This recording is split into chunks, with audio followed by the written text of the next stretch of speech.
One of President Trump's other misleading statements, this time around, is a net worth, came as he talked of hosting next year's G7 at his Trump National Doral Golf Course down near Miami. He quickly turned that into a full-blown infomercial for his resort. What reassurances, if any, can you give the American people that you are not looking to profit off the presidency? Well, I'll tell you what, I've spent, and I think I will, in a combination of loss and opportunity. Probably it'll cost me anywhere from $3 to $5 billion to be president. Doral happens to be within Miami. It's a city. It's a wonderful place. It's very importantly only 5 minutes from the airport. The airport's right next door. With Doral, we have a series of magnificent buildings. We call them bungalows. The ballrooms are among the biggest in Florida and the best. Well, today the president defended his resort down at Doral again, as he called a false rumor about it. He wrote on Twitter, "No bed bugs at Doral." This is the president of the United States again, reminding you. No bed bugs at Doral. The radical left Democrats, upon hearing that the perfectly located for the next G7 Doral national Miami was under consideration for the next G7, spread that false and nasty rumor. Not nice. That's Trump talking. It was not clear which Democrats exactly the president was talking about spreading the bedbug story, but the Miami Herald reported 2 years ago that Doral settled a lawsuit with an insurance executive who claimed he woke up with dozens of bites while staying at the resort. So that's a factual news report from 2 years ago, not Democrats' rumor mongering. And late today, the Washington Post reported that Attorney General William Barr, on the same front, has booked, that's a great line, President Trump's Washington, D.C. hotel for Barr's personal holiday party this December to the tune of $30,000. Isn't that nice? I don't know how he gets to spend that. Oh, yeah, the emoluments clause is out the window. There's money in the bank if you're president. Yeah. No, it's amazing. By the way, what do you think of his claim of, I lost $3 billion? I think it's ridiculous. I mean, he probably did actually over time. Don't forget, he's had 5 bankruptcies. So, yeah, I mean, over time, but not because of his public persona. He's making money. The family is making money. They ignore every law. I think the Romanovs did pretty. I'm sorry. Did you have another thought there? You mean you want to hear another thought? Go ahead, Michael. I want to ask you about, Michael, what is this thing with the Romanovs have done pretty well by the public treasury. They've been flying around the world everywhere. Jared goes anywhere he wants, all on the public dime. They've done really well living at the White House. They got all that money, and they're claiming this has been a sacrifice. Didn't you feel sorry for them? Right.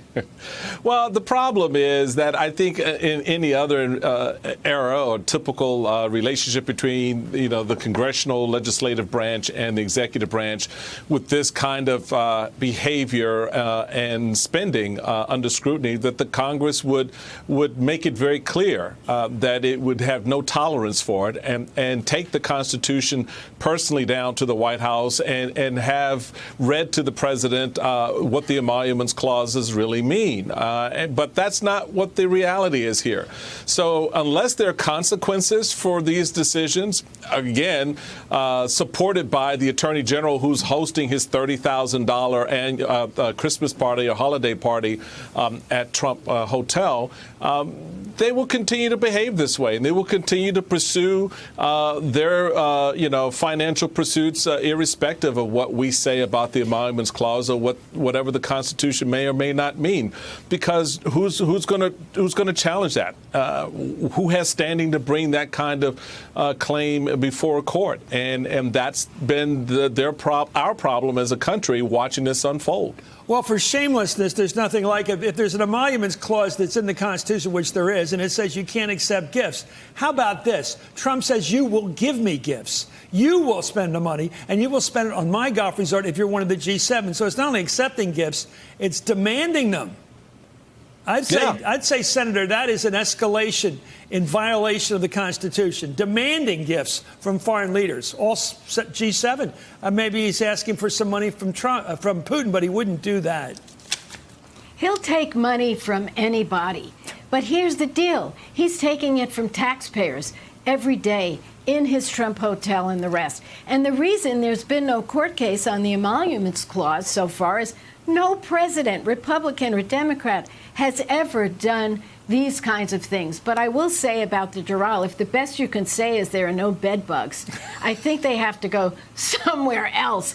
But I want to bring you back. When you worked for Tip O'Neill, he was a powerful man. He was the Speaker of the House. He was really something, and I had the joy of working with him. If he stood up and said, my wife owns a hotel, and I want every agency to go to that hotel, he would be kicked out of the U.S. House of Representatives. This is bottom line ethics 101. And yet this guy stands up there like a snake oil salesman. And it's embarrassing and humiliating. And he doesn't get it because I agree with what Christy Todd Whitman said, Governor.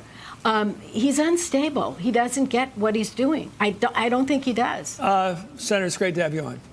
It's great to have you as well. You have not changed in all these years in any way. You are fantastic. No, really. I don't know where you're in the jungle, where you are there. I guess you're in Palm Springs. The jungle, Palm Springs, anything but. It looks great. It looks great. Hey there, I'm Chris Hayes from MSNBC. Thanks for watching MSNBC on YouTube. If you want to keep up to date with the videos we're putting out, you can click subscribe just below me or click over on this list to see lots of other great videos.